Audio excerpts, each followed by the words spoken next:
calorimeter. So this is the calorimeter. So it consists of the coil. So it is getting some electrical energy from the circuit. After that we are going to fill the liquid in this calorimeter. So after getting the electrical energy by this wire, that liquid is getting heated. Then we are going to measure the heat of that liquid by using a thermometer which is fit in that portion. So this is the Joules calorimeter apparatus. That is, it consists of the calorimeter with the coil. So this coil is going to get some electrical energy as an input.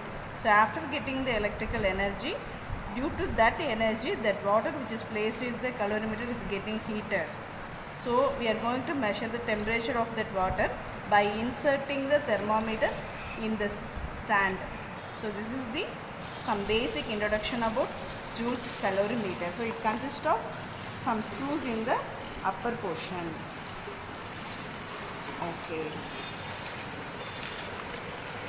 So here the aim of the experiment is you are going to determine the specific heat capacity of a liquid by using Joules calorimeter.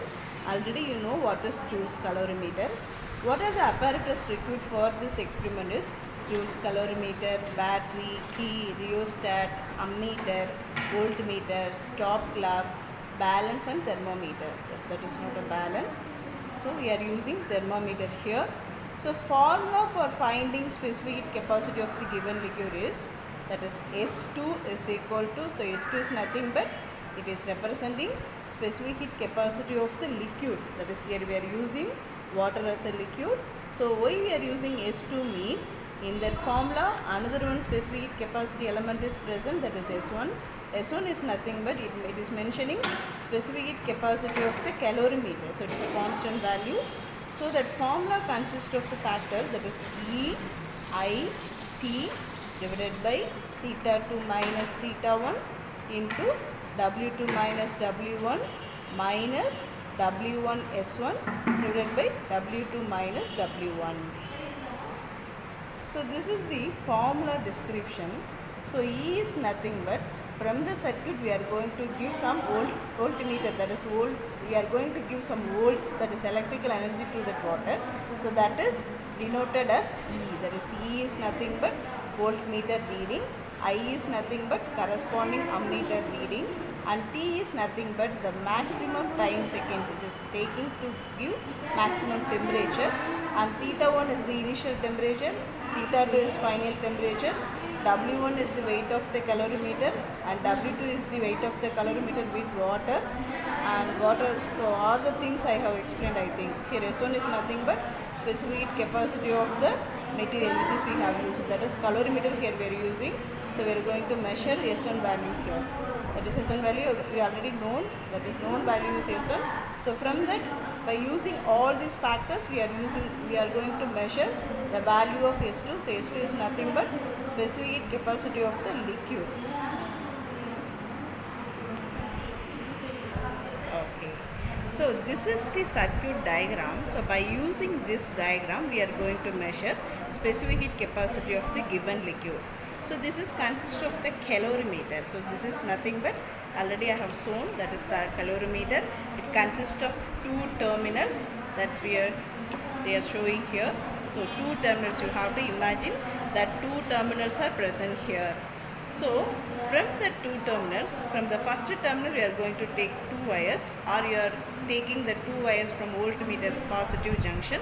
So from that positive junction it is connected to battery, the positive terminal of the battery, as well as one of the terminal from calorimeter. And the negative terminal of the voltmeter is connected to the positive terminal of the ammeter, and the negative terminal of the negative terminal of the voltmeter is connected to the positive terminal of the ammeter, as well as another end of the calorimeter.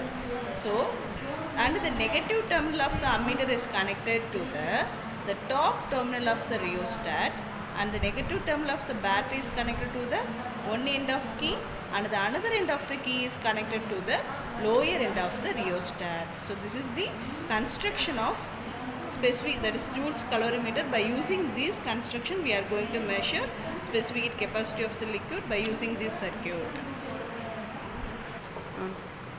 So as per connections from the voltmeter negative, that is from the voltmeter negative, the connection is connected. Voltmeter negative, the connection is carried out to ammeter positive. So here that ammeter is given, that is before that I am going to define, that is what are the devices here present, that is battery, key, rheostat, voltmeter, ammeter and joules calorimeter. So from that voltmeter positive, the positive end of the battery is connected, as well as one terminal of the joules calorimeter is connected. So and the another terminal, that is negative terminal of the voltmeter is connected to the positive end of the ammeter, and also another end of the calorimeter. Now it's clear, that is one end of the positive end of the voltmeter is connected to the positive end of the battery, as well as one end of the calorimeter, and the negative end of the voltmeter is connected to the positive end of the ammeter, as well as another end of the calorimeter, and the negative end of the ammeter is connected to the upper terminal of the rheostat. That is here according to the circuit diagram it is connected, and the lower terminal is connected to the key, and the another terminal of the key is connected to the battery's negative junction. You already know the red color indicates positive sign and the black color indicates negative terminal. So already you know. So now the connections are made, they are connected. So all the devices are connected according to the circuit diagram. So by adjusting, after made connection, so adjusting the rheostat, we can put some values in voltmeter as well as ammeter. So here we are taking as that the E value was 1.4 volt and I value is 1 ampere. So by adjusting the rheostat, we can fix that value, and the main thing is we have to note the temperature variation of that liquid which is placed in that liquid by using this thermometer.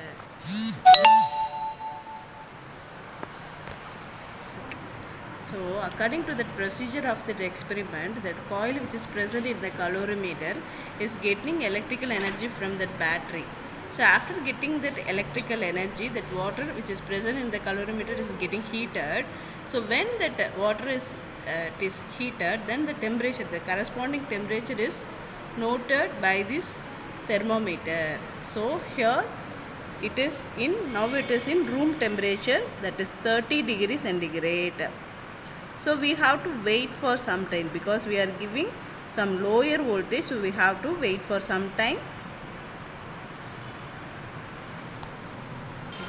So by using this stop clock, we are going to measure the time interval for each temperature rising. That is, now I have noted the temperature of that liquid is 30 degree. After some time it will reach 31 degree. So when it is reaches the 31 degree, we have to start the stop clock. That is, start point is present here. You have to touch this. Then the time is, it is varying. Then you have to note it for another 1 degree. So you have to note it in the thermometer as well as stop clock. So if it is going to 32 degree means how much time it takes. You have to note it from the stop clock. So after reaching that 32 degree, you have to stop that clock. So now the time is 26 seconds approximately. So in the same way we are going to proceed like this. We are going to take these much reading because we are going to measure the theta 2 degree from the graph. For putting the graph, you have to take these much readings from that experiment. So from in that experiment, 0 degree the initial temperature is, so for 0 second the initial temperature is 32 degree. For every 30 seconds, you have to note it what's the temperature there. Actually, prior I have said that is for every one temperature reading we have to note at this second, but it is wrong. For every 30 second, what is the variation in temperature? We have to note it here. So after reaching the 33 degree, we have to set down, and after going to 30 seconds, what is the rise in temperature? We have to note. So for every 30 seconds interval, the corresponding temperature will be noted. So up to some maximum temperature, that is 41.5 here noted. So you have to note the maximum time it's happening, that is it is having for obtaining this maximum temperature. You have to note it, that will be considered as T. So this is the maximum temperature, this is the minimum temperature. So the first part is for heat rising. Then you have to switch off that battery and you have to wait. Now the liquid is getting cooled, so the temperature will be lowered. So now you have to take from the bottom to top. For increasing, you are going to take the readings from top to bottom. For decreasing, you are going to take the reading from bottom to top. So after 30 seconds, that is 780, we are getting the maximum temperature. Then 780 plus 30 seconds, 810. For that, it is having that some same reading, because cooling will be very slower than heating. So it will have some constant values. Then it will be cooled. That cooling temperature also noted. So this is the way of taking reading.